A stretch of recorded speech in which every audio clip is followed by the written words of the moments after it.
Thank you, thank you, thank you. Welcome back to another episode of BVTV Tonight. Don't get me wrong, I'm just as surprised as you are that we're making another one of these. The fact that we've managed to do 2 episodes without burning down the entire studio is something I find shocking. Not yet. Don't underestimate the power of yet. We definitely have so many more opportunities to burn down the studio. But, I mean, it doesn't mean it can't happen on tonight's episode. We have an incredibly fun show planned for you tonight. After the upcoming break that we are going to have, we will be sitting down with 2 different interview segments. That is right. Well, that's 4. 2 of them. So the first interview, we are going to be sitting down with 3 cast members of BVTV's latest short film, The A.B.E.N case, which we showed the trailer of in our last episode. If you haven't seen it, you should definitely go watch it. And then the cast actually just finished watching the film for the first time. Yeah. And in case you don't remember, Nathan Johnson over here was one of our cast members for that. Yeah, and it was awesome. It was awesome movie, awesome screening, awesome movie. Thank you. I'll Venmo you later for the good thoughts. After that, we will be sitting down with BVU's current artist in residence, Lucas Seastrom, who is a writer, historian, and documentarian for Lucasfilm. Yes, you heard that right.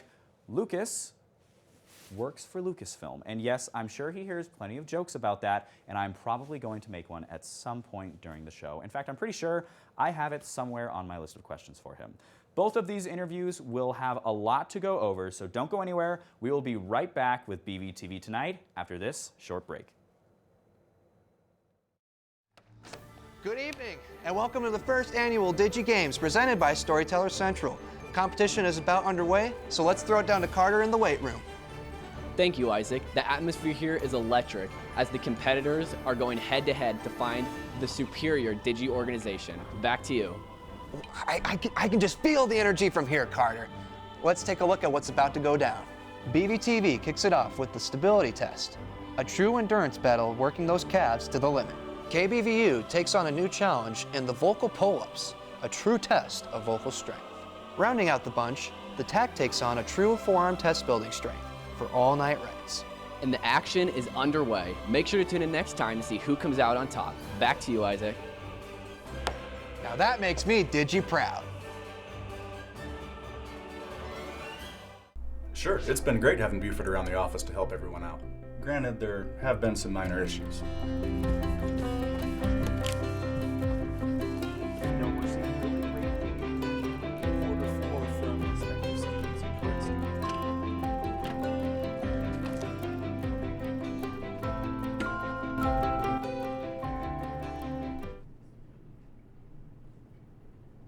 Like I said, he's been a great help. Looks like Buddy's watching one of his favorite sports teams. I thought so. Whoa, wait, where are you going? Buddy? Of course, he's at the BVU football game. Buddy, did you know you could be broadcasting the game through BVTV Sports? You and the team can broadcast professional sports productions, just like any big-name network does. Now, if that's not cool, I don't know what is. I guess that's pretty cool, too. BVTV, by Beavers, for Beavers. Welcome back to BVTV Tonight. If you remember, in the previous episode, we premiered the trailer for the A.B.E.N case, BVTV's latest short film. Tonight, we are going to be speaking with 3 of our cast members, Nathan Johnson, whom you all know and love, Alexa Waldhoff, and Ben Sticka.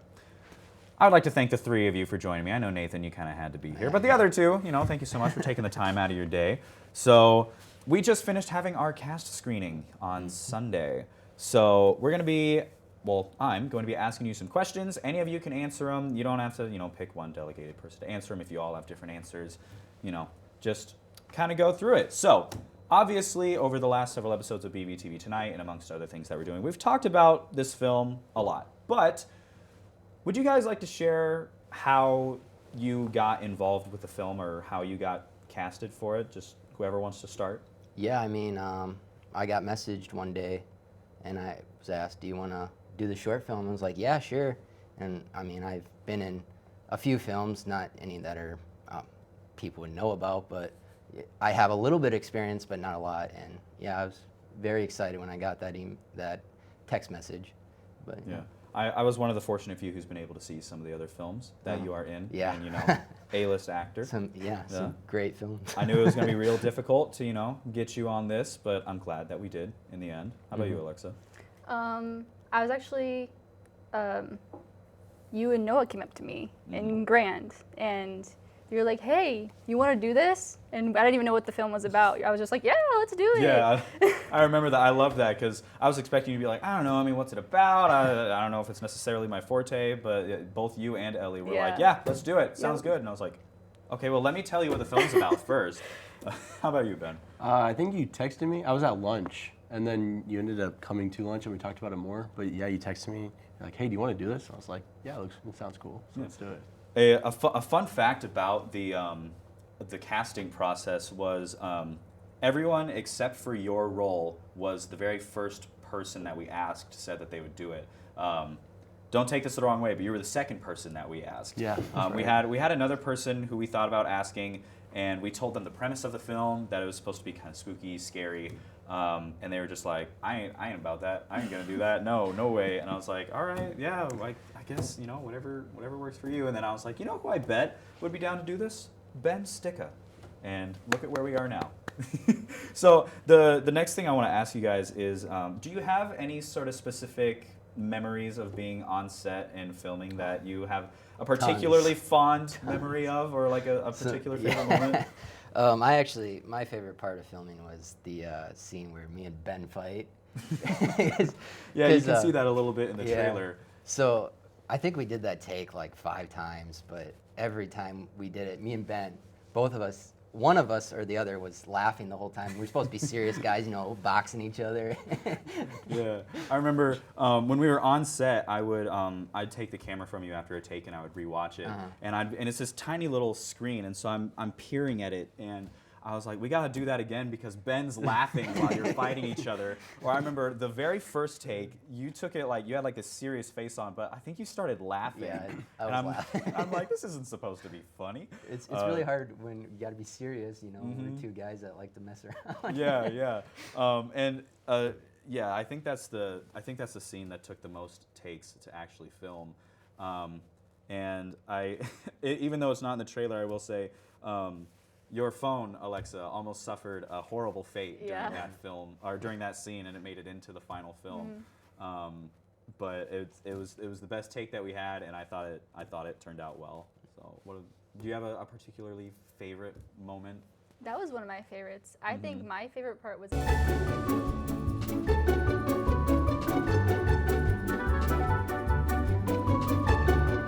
What about you, Ben?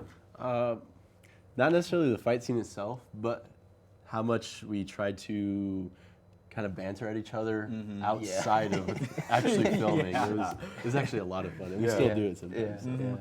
I think my personal favorite moment, on set at least, is something that wasn't in the film whatsoever. It was the birth of an inside joke that we have, because it was this idea that you and Alexa are a couple in this, and because you guys fight each other, because it looks like Nathan's making some moves, and we started making jokes, and we filmed a fake scene just for fun, where Nathan's trying to find Alexa, and he points the camera at her, and you just go, "Hey!" behind him, and we had, I think it was Julian, play a Spider-Man theme because it's a popular TikTok trend, and he attacked you, and I attacked him. And it didn't end up in the actual final thing. It was just like, let's just film this just for fun so we can laugh at it.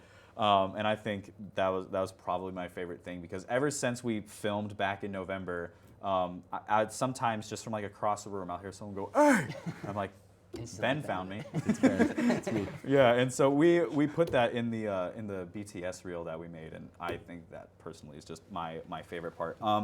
The next thing I wanted to talk about, from your point of view as the actors on set, I was curious if any of you have any thoughts of what it was necessarily like being on set for this. If you have any specific thoughts on that, you don't all have to have anything, but is there anything about being on set that you thought was particularly interesting? Yeah, I loved how kind of when we started filming, you just said be yourself, and we were our characters. So I think that was kind of made it easier for us.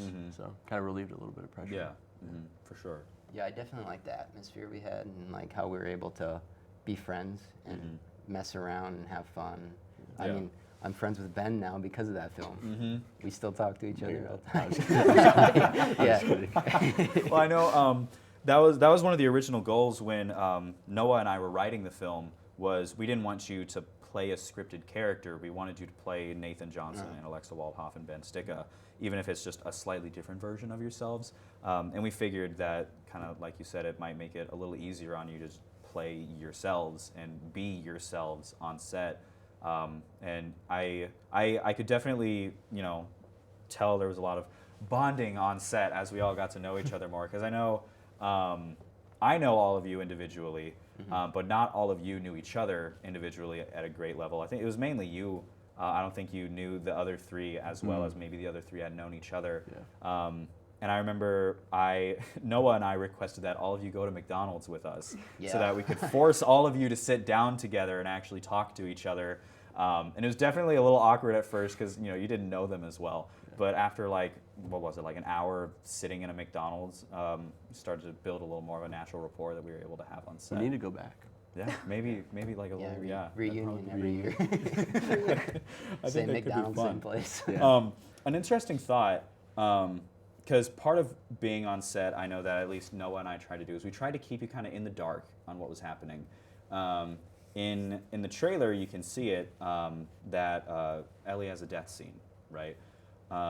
And I remember on set, we tried to accomplish this goal of you not seeing Ellie until we filmed the scene. So were there moments like that of like you didn't know what was going to happen that you remember very clearly at all? Definitely that scene. Yeah. Ellie's scene. I mean, I remember you saying to come out, walk to the end of the hall, and open the door, and then like cut it there.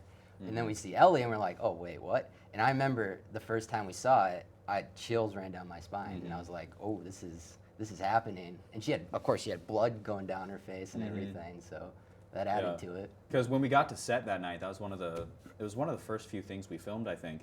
And I remember we like quietly took Ellie away, and we were like, they are not allowed to see you until we're filming. And in the behind the scenes reel, you can actually hear me tell you guys, Ellie's not going to be there in the dry run, but she'll be there when we're filming the actual thing. And so there were a couple different moments like that we tried to pull off throughout the different thing where I would say something's going to happen and you'll know it when you see it. This might take up the rest of the time that we have. And so we just finished the cast screening the other day. And so do you have any thoughts about what it was like on set and seeing everything in person as we were filming versus the final product after the editing and actually seeing it through a camera lens? Was there anything particularly jarring or surprising about that? Yeah, it was kind of crazy because like we filmed it, we were there, but when we were watching it the other day, it was like, what's gonna happen next? Really, it was. It's like, especially the ending. The ending was my favorite. The ending was pretty cool. Yeah. I know for the filming of that ending, it was a lot of individual parts that were filmed, and they were filmed out of order, and so it was more so this idea of having a creative vision, being like, trust me, just trust me. It'll look a certain way. It's kind of weird to film it, but you gotta trust me. And it was, and I know I think someone said something while we were there at the cast screen about like, it was weird actually, like seeing it as a final product cut together rather than, I say action, we film a thing, I say cut, and then we move on.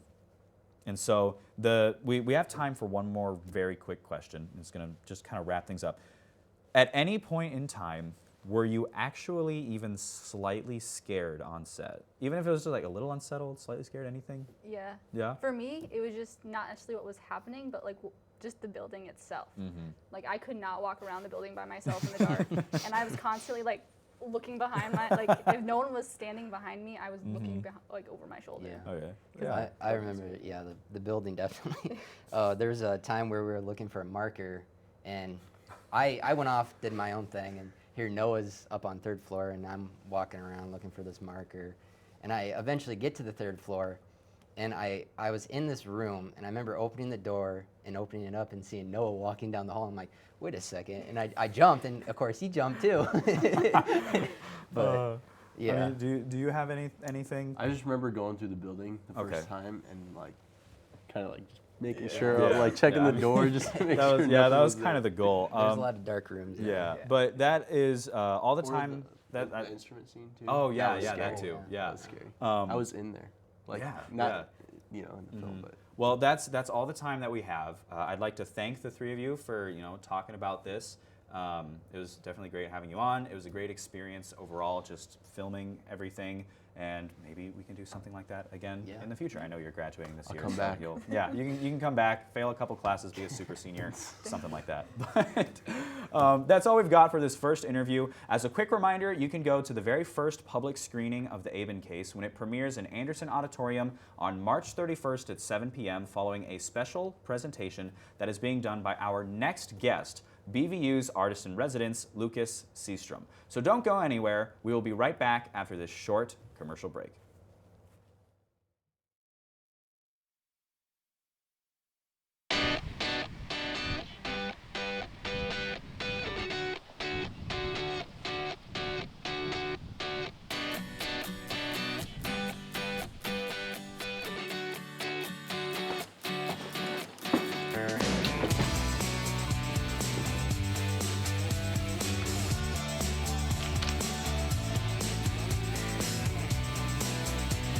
Can you bring this to Eli? Yes, I sure can. We gotta hurry though. We don't have much time. Hello, Jocelyn.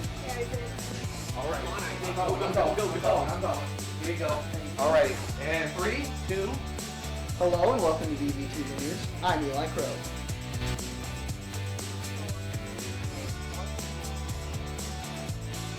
What happened? I'm going. Oh, I guess we're going now. Okay, all right.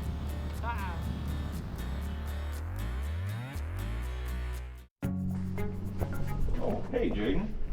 How's it going, Steven? Oh, it's going pretty good. I'm just really hungry and really want to get to Lawas for lunch. But between all these recaps and other paperwork I have to do, I just don't know if I'm going to have time for it. You usually get a steak burrito with everything, right? Yeah. Thanks.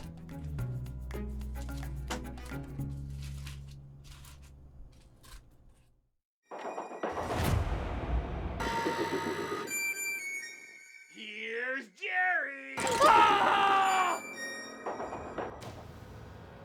Where's the SD card? Where is it? Can't make me talk. And fade to black. Good show, guys. Guys, I forgot to hit record.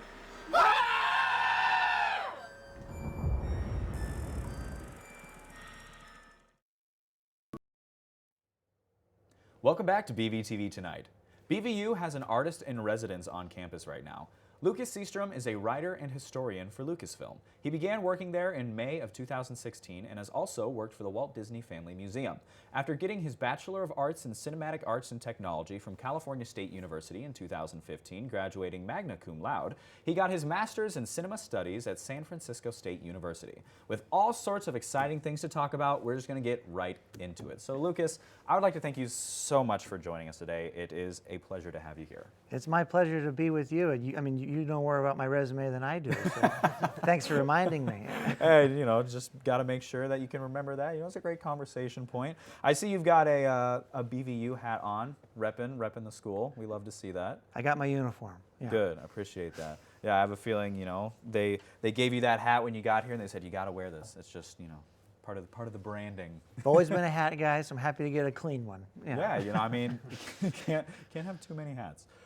So how about, would you be willing to tell us just a little bit more about what you do for Lucasfilm? Sure. Well, my title is I'm a writer and historian, and I'm based in the publicity and marketing department. So I'm on the corporate side of Lucasfilm. As a big company, we're divvied up between different divisions and lines of business. But mostly what I do is I write articles, I write press releases, I get to edit a lot of things. I collaborate with another writer on our team, so we work together. And but really, I love my job because I get to learn about not only things like Star Wars and Indiana Jones, but I get to learn about all the cool people who work at Lucasfilm. Yeah. And you know, I've said something about this so many times in preparing for you to be here, and I have to actually say it to you. I imagine a lot of people have made jokes with you about being named Lucas and working for Lucasfilm. I feel like you're not a stranger to hearing things about that. No, you're probably not surprised to hear me say it. No. Yeah, I think you even brought it up in one of the classes you visited so far, where you said like, you know, my first name is Lucas, my last name isn't Lucas. There's a discrepancy there. That makes all the difference at a place like Lucasfilm, yes. But it is the first line in my resume. So they said, hire him. So do you have a particular favorite part about working at Lucasfilm? Anything that kind of shines above the rest for you? Well, I think I'll just follow what I'd said just before, which is getting to meet all the interesting people who work across the company. We have studios in 6 countries now, and again, all those different lines of business. So visual effects artists, animators, screenwriters, story writers, but also, you know, lawyers and people in accounting and finance, and all sorts of different types of jobs, and I get to interview them for all sorts of different purposes. So getting to ask them questions and hear their stories is my favorite part. Yeah, that's great. And this one has nothing to do with Lucasfilm whatsoever. How many times have you been to one of the Disney parks? Oh, stop counting. A while, you know, many times. I'm very fortunate to say. Growing up in Northern California, Disneyland wasn't too far away. You know, maybe a 7 or 8 hour drive or a quick plane flight. So we go a couple times a year. But what I will say is I've only been to Disney World in Florida 1 time, and it actually went this year for the first time. Okay. Finally made it. Yeah, well, I mean, now you can go there a bajillion other times. So you can start losing count over there, too. Absolutely. So I decided, what better thing to do than have a little bit of Star Wars trivia, and I'll have both of you take part in this. Okay. Test your guys' Star Wars knowledge. I picked out 5 questions. They might spark a little bit of conversation afterward. I think they're relatively easy questions because, I'm going to be honest, I'm not like the biggest Star Wars fan out there. There are a lot of people who like it or are much bigger fans than I am. And so I thought these were relatively easy, so we'll test that out. So the first question that I have for you comes from the prequel series. Okay. All these questions, I believe, are, well, the vast majority of them are the prequel trilogy and original trilogy. I like the sound. So good start. Good start. Yeah. What was the name of the order that caused all Jedi to be executed? Ooh. Oh, this is a hard one. I don't know if I can. Order 66. This guy's sharp. Yeah. Well, I figured we started with a pretty easy one. It's a pretty iconic line where Palpatine's like, "Execute Order 66." Really impactful moment in that film, cutting across all the different Jedi as they're being executed. And I know earlier in a class we had talked today, Lucas, about, you said there was like these kind of visual narrative, like mirroring moments. Yeah. Do you think that's a specific kind of reflection upon any other plots from maybe the original trilogy? Order 66? Yeah, it's an interesting point. Not directly, perhaps, but well, I don't know. I'll leave it up to other people to interpret, but visual mirror moment might be at the end of Return of the Jedi, because often it'll work, you know, the 3rd chapter of this trilogy mirrors something in the 3rd chapter of the other trilogy. And so you have in Sith this montage sequence, all these different planets where all these very sad things are happening, Order 66. But then at the end of Return of the Jedi, you have a montage of different planets during the celebrations when the Empire collapses and you see everybody cheering that, yay, the Empire is gone. You see Coruscant, you see Endor, you see Tatooine and Naboo. And so that's one example of those kind of symmetrical moments across the saga. Yeah. Okay, second question. What was Luke Skywalker's uncle's job on Tatooine? There are plenty of them in Iowa. It was definitely a farmer, but I don't remember what kind of Yeah, what type of farmer was he? There are not a lot of these in Iowa, but there are farmers here, Yeah. of course. But he was a moisture farmer. Yeah, Correct. Yeah. But there's plenty of moisture here, so there's Oh, no yeah. need to farm it because it's already there. Yeah, it's such an interesting title, a moisture farmer. Yeah. It's weird, but it's a desert planet, so I guess it makes sense. All I remember from that is the blue milk. Absolutely. Yeah. And how do they make it? With the moisture they farm. Yeah. And I think you had said something today or yesterday about do you know where they filmed for Tatooine? Sure. Well, Tatooine was filmed in a handful of different places over the years. The original was in the deserts of Tunisia, in North Africa. Yeah. That's where the homestead was, the canyon where R2 is captured, also the sort of sunken pit of the homestead was there as well. Then Return of the Jedi, you had the sail barge and the Sarlacc pit, all the guys falling in there while Luke's flying around. That was filmed down in Buttercup Valley, which is right near the Arizona-California border. They had the right sand dunes there that they didn't quite have out in Tunisia. It's also cheaper just to film back in California than to build a sail barge all the way out there. Yeah, fair enough. Okay, this next question is, it's a common misconception, but what was Darth Vader's actual line when he tells Luke that he's his father? That's a good one. I like that one. It is, no, I am your father. Yeah, pretty close. Yeah. And what's the popular conception one? You know that one? It was like, Luke, I am your father. Totally. Which has been said in more movies now than the actual line, because that was only said in one movie, right? Yeah. It's in Toy Story or something. There's like a Zurg says it. Yeah. Yeah, and I didn't know if that would throw you for a loop at all, but I know like it's a commonly misquoted line. Yeah. Next one I have is, what was the original line that Darth Vader said on set that was later dubbed over and surprised Harrison Ford at the cast screening? Yeah. I have no idea about this one. All right. Well, I do. I don't know. All right. Yeah. Go ahead. Obviously, secrecy is a big thing on Star Wars productions, and so it's still a big thing on Star Wars productions. And so they'll often put dummy lines in a script and only show it to particular people. And so they had of course, nobody knows it's a dummy line, but they had a placeholder where Vader, instead of saying, "No, I am your father," as you kindly explained, says, "No, Obi-Wan killed your father." So he's trying to manipulate Luke into thinking that Obi-Wan's the real villain. That he was being lied to, and so Luke screams, "No, it's not true!" And so the scene still plays, and they didn't. The actor inside the Darth Vader costume didn't know, David Prowse. That wasn't until James Earl Jones recorded the dialogue that he was given the line.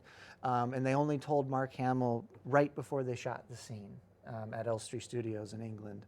That was in 1979. And there's, Mark Hamill tells the story wonderfully, but he says they pulled him aside very quietly and whispered to him, "Now, you know what he's really going to say to you." And they told him, and Mark just went, "What?" I know Harrison Ford was on a talk show, and he was talking about that moment, and he says he leaned over to Mark Hamill and was like, "Hey, kid, you didn't tell me that." But since we're ticking down on time, there's something I wanted to bring out now. It was insisted upon that we bought this as a department for your arrival. We bought our own lightsaber, and it has some pretty unique functions. So it can turn on by twisting your wrist a certain way. It's not on. Hold on, let me turn it on. There we go. And then it has a little sound effect. So it's a little hard to see on the camera, but it's currently a red saber. So I will bestow this upon you. So a couple of quick lightsaber questions for you. There are several fighting stances with a lightsaber, right? How knowledgeable about those are you, and do you have a particularly favorite stance to use? I don't, actually. I know that the 7 forms, of course, but it depends on which version of the lightsaber style you like. But what I will say, I always liked Obi-Wan's from the prequels, when, of course, I got the wrong color. But when he would hold out 2 fingers like this and put the blade over his head like that. I like that one. Yeah. And then they brought in the same pose when they did Star Wars Rebels, the animated series, where he strikes it again as the older Obi-Wan. Yeah. Yeah, and it can change colors. It's got like 14 different colors or something. Absolutely. And it's got a bunch of different sounds that it can have. Do you have a favorite lightsaber color? Yeah, I got to go with green. My favorite character is Qui-Gon Jinn. Let me switch it to green for sure. you. Oh, well, that would be so kind of you. Yeah, I got you. Is there a particular reason that it's your favorite color? My favorite character is Qui-Gon Jinn in the saga, who's Anakin's first teacher and Obi-Wan's Jedi Master, and so I have a soft spot for green. And of course, it's also pretty cool when Luke finally gets it out in Return of the Jedi, and he's got a new color after having blue. Well, that is all the time that we're going to have for our interview. But I would very much like to thank you for coming on the show with us and talking. It's been great having you, and you'll be here for about 2 more weeks. We're still at the beginning of your visit here, and so I really appreciate you coming on here and chatting with Nathan and I. Thanks for having me. I'll check for your license and registration after we're done. Well, that is all the time that we have for this interview, so we're going to wrap up the show real quick. I would like to thank you so much for joining us on this exciting episode of BVTV Tonight. We hope you enjoyed it. Next episode, who knows what's going to happen. I know I certainly have no idea whatsoever, and I kind of write the thing, and that's just part of the fun of it. So, do you have any closing thoughts, either of you, before we wrap up the show? You know, we say in the Star Wars galaxy, right? The Force may be with you. Always. Yeah. There we go. I guess I couldn't say it better myself. So, on that note, we will wrap the show up there. We'd like to thank you so much for taking the time to watch, and we will see you next time.